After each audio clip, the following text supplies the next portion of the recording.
please welcome Susan Hayes.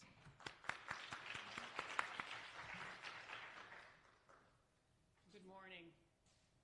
Some people, they just have it. They have true confidence. It's a look all of its own. The good news for all of us is that it's a skill that you can learn over time. It's something that you or I can acquire from day to day and putting things into practice. It's by putting our thoughts into actions. It's really from having a willingness to try. It's to try to do something different. And I'll be speaking about that a little later on. Truly confident people have the upper hand. And I just realized I don't have my mic on. Hold on a second. We'll try that again. All right. And I don't think I need a mic. Truly confident people have the upper hand over the doubtful most of the time. And most importantly, as leaders, confident people inspire others. They inspire others to make things happen. You can see it in their walk, in the way they greet people, in the way they handle themselves at meetings. And yes, in this picture right now, this is me at the Westminster Dog Show last month, 40 years going back into the ring. I have a show dogs right now. I just had a total hip replacement, and I was back in the ring, and people thought I was a professional handler, and I hadn't touched a dog in 40 years to do that. But that's not why I'm here. You don't want to know about my dog handling skills. I want to tell you a little about me. I just spent 34 years in the corporate environment. 32 of them was with a Fortune 20 company. I was with Verizon. I started at New York Telephone, was actually promoted to a director level, one of the youngest in the business, once it was 9X. And I was probably 22 years at the executive director level, working in Manhattan in 3 distinctly different careers. My first career was employment and staffing. I ran employment and staffing twice for Verizon and then New York Telephone. The second career was in the area of customer service and sales. I had all the New York call centers at one point. I then ran the retail sales for the northeast of the country. And then in the last area is where I kind of came to Long Island for a while. It was in public affairs and community outreach and relations. I first started in New York City. I was the face of the account to the city of New York. But we then Verizon went into this business called Fios. If any of you have it, Fios TV. I actually was your door opener to every community and municipality out here on the island because the business was having such a challenging time. And so that was my career for 32 years at Verizon. Fantastic, it was wonderful. And I left there, I was recruited out of there to go to a very small company, small family-owned firm that I just worked at for the last 2.5 years. You may have heard of it, Raymour and Flanagan Furniture. And so that small firm, I actually ran Long Island. So I had an $80 million operation, and it was a great experience. It brought me into something that I loved, and I just left there a few months ago. So I'm now starting to do some consulting. I'm working with some small businesses, some women that I know, and actually just got a call yesterday about something really big, but we won't go there yet. I'll be talking to him later on. But I just wanted to give you that background on me because I have the exposure in business to drive results, to enable people to do things that they didn't think that they could do. And a lot of it, as I was putting my thoughts together, was really around just building on people's self-confidence and self-worth. So I also, during that time, just a little more about me, I have 2 boys. So in that Verizon years, I have 2 children. Both of them, some of them, I thought there'd be more students here. They're both in their mid-20s. One graduated from Hobart, and he's actually now doing a corporate stint down in Florida. And the other one graduated from the United Military Academy at West Point, and he's actually on his second tour. He's an engineer I jokingly say he's actually in country doing this tour, and I think he's like engineering the wall or something. But anyway, I have 2 boys, and balancing work and life was always a challenge for me, but I did it, with grace and dignity and confidence. So we'll be talking a little more about that. All right. Others seem to pay attention to them, and the them is confident people, just because they seem to exude some type of a presence. The Henry Ford quote, which is out there, right? Henry Ford was from the 1920s. Whether you think you can or you think you can't, you're right. So confidence is all about your mental state. Where are you today? There's some days I feel more confident than others. There's some days I've lost my confidence. There's lots of situations. But that quote is really important when you're thinking about where you are today, given any given situation. And the notion is that your mentality has a powerful effect on all of our abilities to succeed. What's self-confidence? Self-confidence is trust in oneself and one's skills and abilities and talents, and trust to make a person assertive and proactive to do things. For many of us, this is a labor of love, growing new habits and developing new levels of confidence that remain consistent. So if you want to improve your self-confidence, here are 10 habits that you can begin to work on right now. All right, so I'll be going through all 10 of these, and listen, it could be 8, it could be 5, there's a lot of things, but if you take one thing out of here, it could help you in your daily life, whether it's in your career or even at home. The first one, confident people speak with certainty. As you change your vocabulary, your confidence improves. It's rare to hear phrases such as, I'm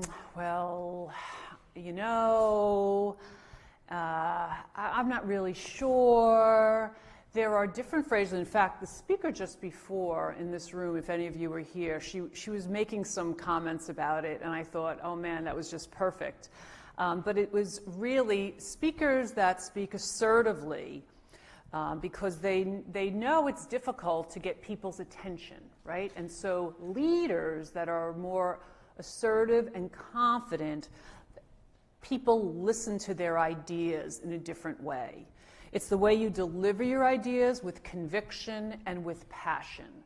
And so that's just one thing to think about. Confident people speak with certainty. So instead of saying, I'm not sure, I think maybe we should try this, you should say, you know what, I'll get back to you with that. Or, we should do this. It's just a way and a phrase of how to say things the same way, but in a more confident way, in a way that people will listen to you or to anyone more. And I'll tell you, the most confident speaker I had the ability to see, and politics aside, so I'll just put it out there right now, politics aside, was several years ago at the Long Island Association. This woman came into the room and she commanded power.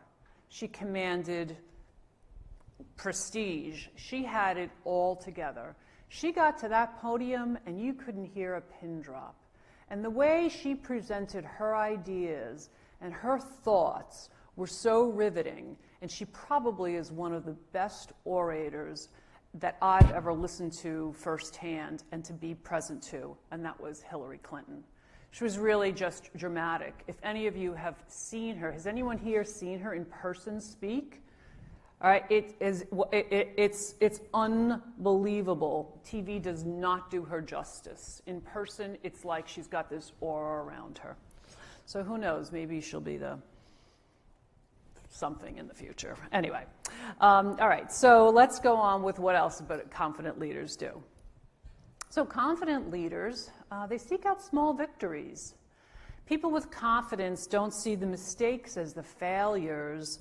they really see them as opportunities. That's because they're taking a proactive approach at something, whether it's speaking in a small group, whether it's speaking in front of your class, whether it's taking on a project, team lead project.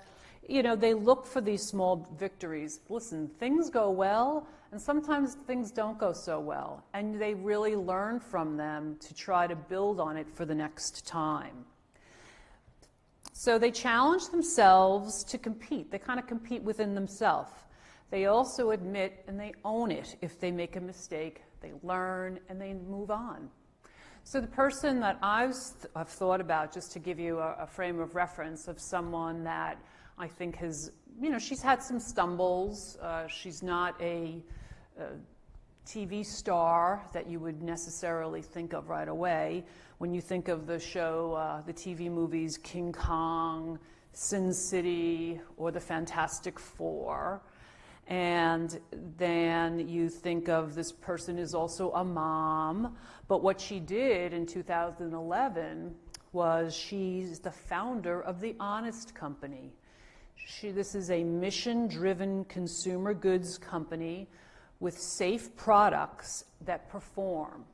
And that's Jessica Alba, right?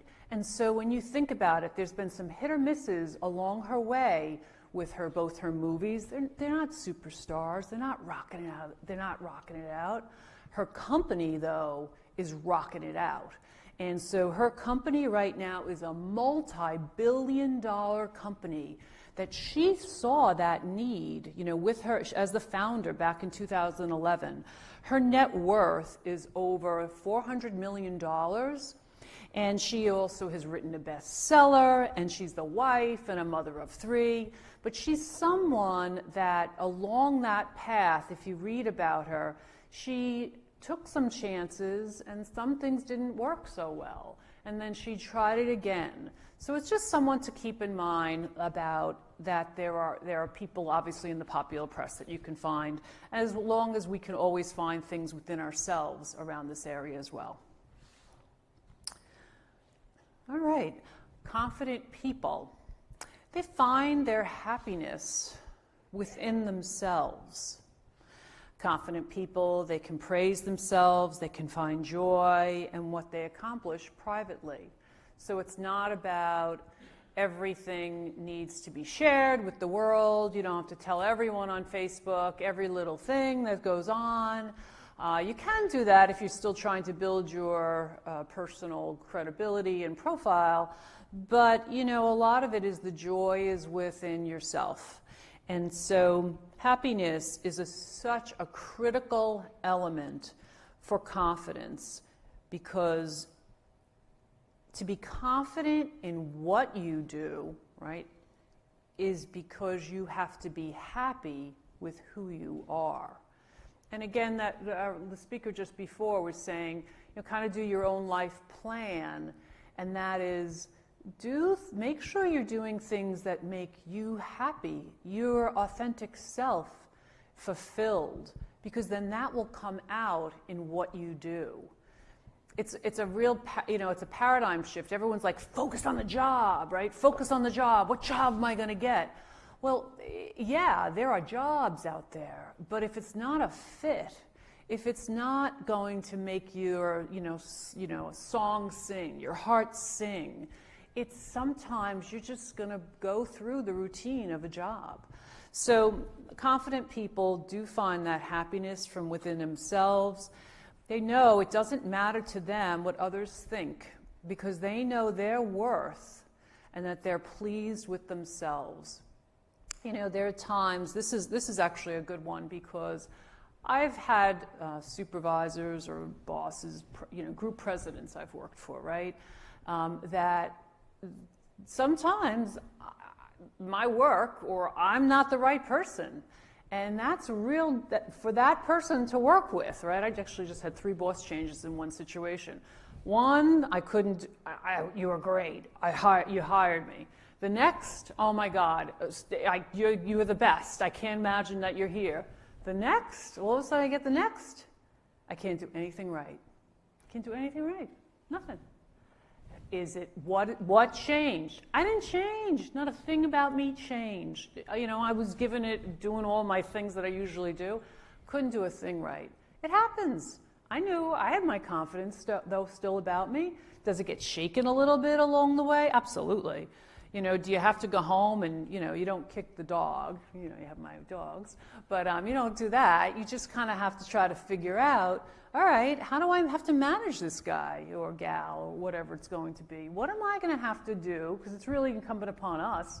That person's not going to change. You can't will them to change. It's all within me. And if I'm pleased with myself, it's okay that the things that are being pointed out, you know, aren't what this person wants. I've got to deliver what they want. I may disagree with it, but I'm pleased with myself in the end. Or I make a change. And in this case, I happen to be doing consulting. So it's all good. It's all good. All right. So in this one, let's just see a second. Oh, actually, sorry a minute. I want to just go back on something. I have an example on this one also. Sorry, and she's a good example. So what I'm trying to do in all these is to give you a popular press example, just so you can like think about it, versus just only one example I use as my own at the end here. So a confident person that is pleased with themselves is singer-songwriter Taylor Swift.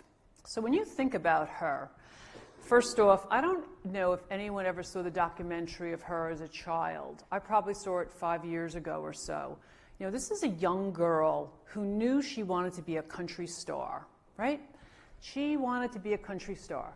And she's going to be a country star. Well, man, she became a country star. Well, guess what? Let me try it. I know my worth. I'm going to be a pop star.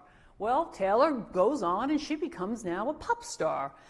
She's obviously, you know, a singer-songwriter along those lines. It's back to, we're talking about Me Too.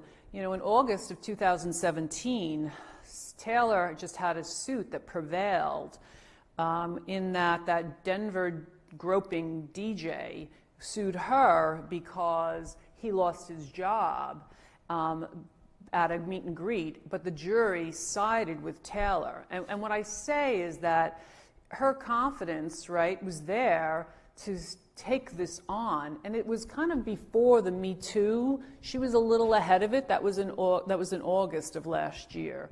So I just point that out and use her as an example of someone that, you know, they know their worth, and she knows where she's going.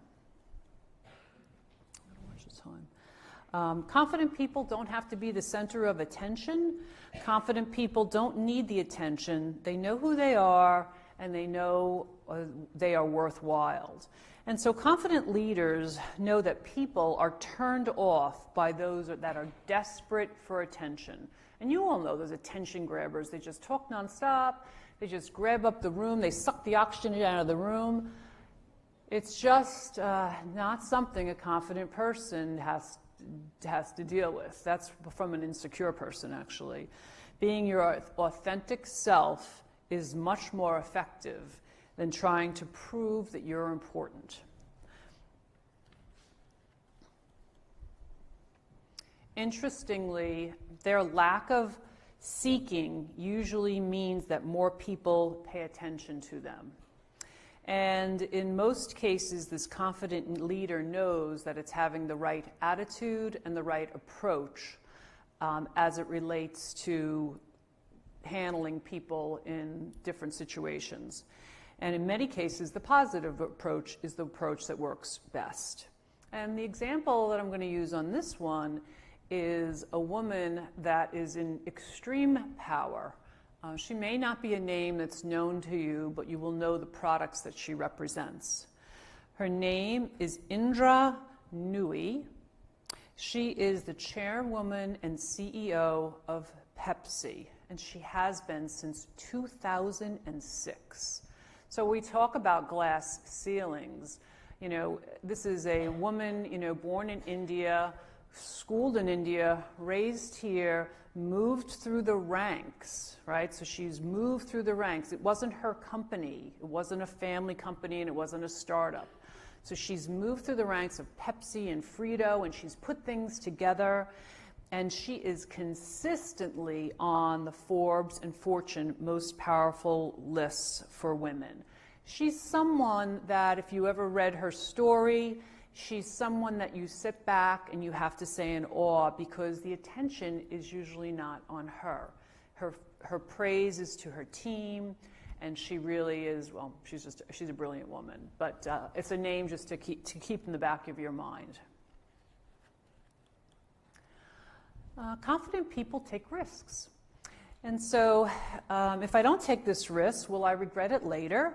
The answer is almost always yes. And this is just something I think in life as well, right? It's not what it's really kind of what you didn't do versus what you did, you have regrets for. And so this is about confident leaders seizing the opportunity. They'll seize the opportunity and then they'll take it. They'll see that I could do that, and they'll just go off and do it. Or I can take on that project. Or, you know what, our team can do this. You know, they have this thought process about them versus someone that would be like, oh, someone else can take that on. That's too big for us. And because what that does is it builds additional confidence.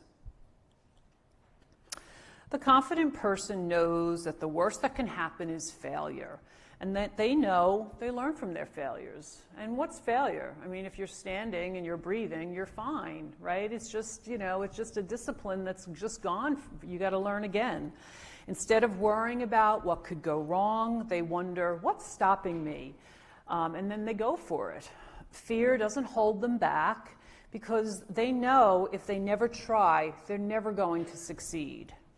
And there's a popular press person that I think of as I relates to this, and that is Oprah Winfrey. When you think about what Oprah has accomplished, she started as what? A newscaster that didn't even make it in her first job. She then had her talk show. She's then been an actress. She's a producer. She's a publisher. She's a philanthropist. She's started schools. She gives away money. She is amazing. And who knows, maybe our future president. But I say that in all honesty to say, just look at her. And someone, again, in our last session said that Oprah is an introvert, right? But she's confident in the things that she does. She surrounds herself with good people, and she tries different things.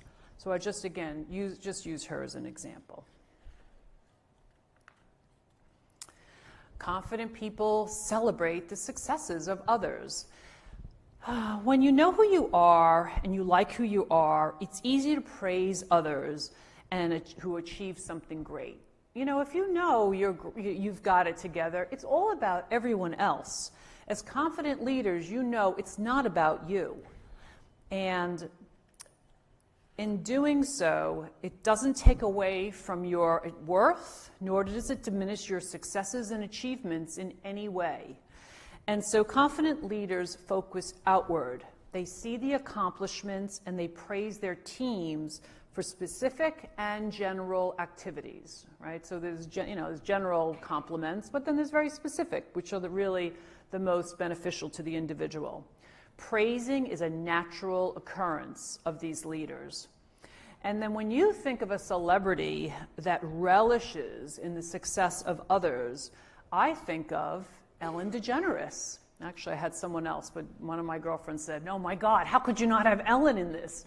Ellen is all about the people. What do you watch with her? She's always the dancing, and she's positive, and it's all about all her guests, and that's what she is known for. She is focused on the joys of people."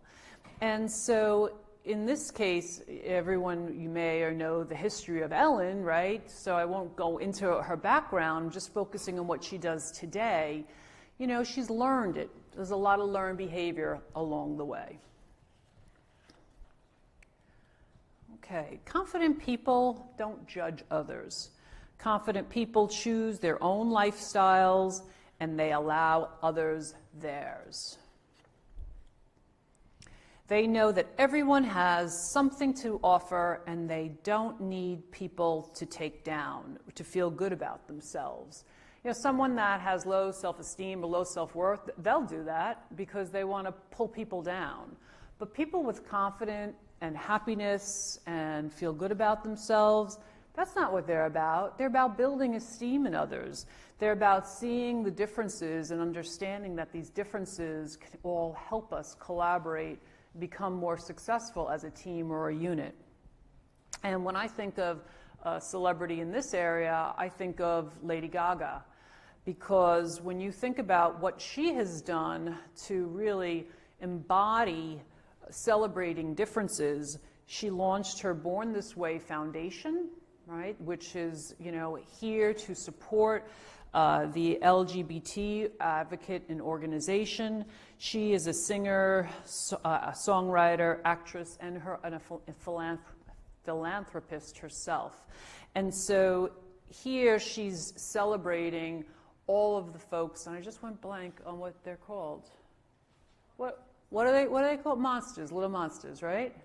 Did someone say that? Yeah. I just blanked on it. Thank you. So that's, you know, it's just another example. Confident people can say no. I have a tough time with this one. So never saying no means others are in control of you, and there will never be growth of self-confidence. I admit I'm a people pleaser, and I have a tough one with this, all right? We tend to give a very easy yes, and it's difficult to say no. We tend over time to then overcommit our time, our energy, and sometimes even our finances. And I'm just saying it because I live it still. The next time someone asks you if you will help them out, and you don't really want to muster up the courage to let out that no, you got to try to muster up that courage. Now, I don't have it on the slide. I have it in my notes here. This is how you do it, all right? And this is like, I Googled everything to do this right, and then I remembered a phrase someone said to me. So first, you keep your response simple. You're firm and you're direct. You buy yourself a little time if necessary. You consider a compromise. Maybe it's not all or less, right? You know, and in the end, just don't feel guilty. So, for example, thank you for considering me for this opportunity. No, I am sorry. I just don't have the time to take on another project, volunteer, job, whatever, right? It's a very simple phrase. It's like, thank you for considering me, but no, I don't have the time, or no, I don't have the interest. It's just succinct. Does anyone else here have a problem saying no? See, we have a few of us. It's really not good. It's not good. I'm working on it. I promise you, I'm working on it. All right. I'm going to watch our time. 9. So confident people ask for help when they need it. I need help in this area. People who have confidence have no problem with not knowing everything. All right, so come on, there's so much out there. There's so many people. There's so many resources for help. It gives us then a sense of vulnerability. It's hard to let down our mask. I was going to say the mask we present to the world, that the one we all wear, that we've got it all going on, and unfortunately, when you're not asking for help, that doesn't help you in the end, because the more courage and the more that you ask for help, the easier it actually gets. And so to confident people, asking for help and getting help means a chance to learn something new. And that's really what it's still about. It's about expanding your horizons, about tapping into the knowledge of a colleague or a coworker, or giving a call on the phone to my girlfriend and saying, what do you think of this person? She's like, I never heard of her. Use Ellen. Like something that fast, those are the things that you need to do. Well, to be confident, it helps you with your confidence. And the last point, and I'll right on time, I think. Confident people listen. Competent people have nothing to prove to anyone. They tend to listen more than they speak. They know that by actively listening and paying attention, they're more likely to learn and grow. And this is the one I actually have I have a story of my next one. They don't have to bolster themselves by butting in and controlling the conversation. The confident leader approach on the interaction, it's more about the productivity of the interaction and making it an enjoyable approach. And I'm going to talk about one of my ex-coworkers, bosses, mentors, and so forth. And I'm going to spend a few moments on her because she deserves this and more. So one of my former coworkers, she ultimately, we worked together in the Manhattan market area. I'll give her name because it won't matter. Her name is Virginia Rusterholtz, and she's Googleable now. She ended up going on the skyrocket. We were peers, then I worked for her, and then she reported right to the chairman of Verizon. She was the highest paid woman in Verizon at under age 55. Okay, she was the chairman in training. And I will tell you, when I worked with her, this is what people would say. Does she speak? She didn't say anything in that meeting. I just see, I called her like a bobble-headed doll. First off, she had a nuclear degree in engineering from Stevens. Okay, but be that as it may, all right? But her presence was all about listening. She had a quiet confidence, and she didn't say a lot. She never spoke in a meeting. She's an introvert, never spoke in a meeting, very quiet, and she commanded the respect of those who were around her, but when you were a step away, you were like, she's in charge? Well, she actually did leave Verizon, and in today's day of glass ceiling, she now sits on 4 paid boards, okay? She is the chairman of the board for Stevens Institute of Technology. She is on the board of directors for the Hartford Financial Services. She's on the board of directors for Frontier Communications. And she's on the board of directors for Bed Bath & Beyond. And this is from someone that would be silent in meetings. And because she would listen and absorb, and she was smart. And I was, so fortunate and grateful to be able to work with a woman like this. She could really do anything, and she's, proving that out to the world now. So it was, that's my one little Verizon story. Anyway, leading with confidence. It's really a journey. It's not a destination. It's something that all of us can pick up on and work on each and every day. To become a more confident leader, we all must be passionate in our pursuit of a greater future.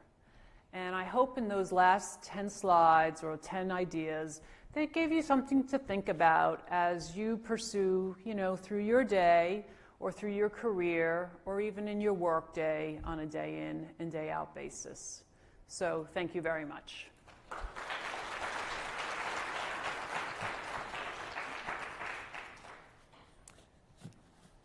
Are there any questions? Yes?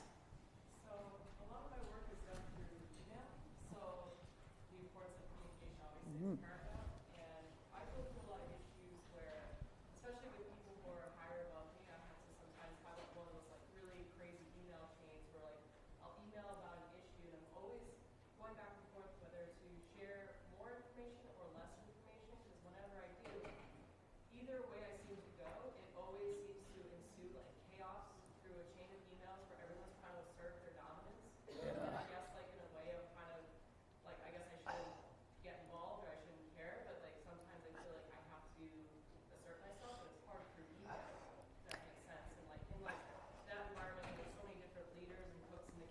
like Oh. everyone's trying to compete. Oh, Yeah. So lived it.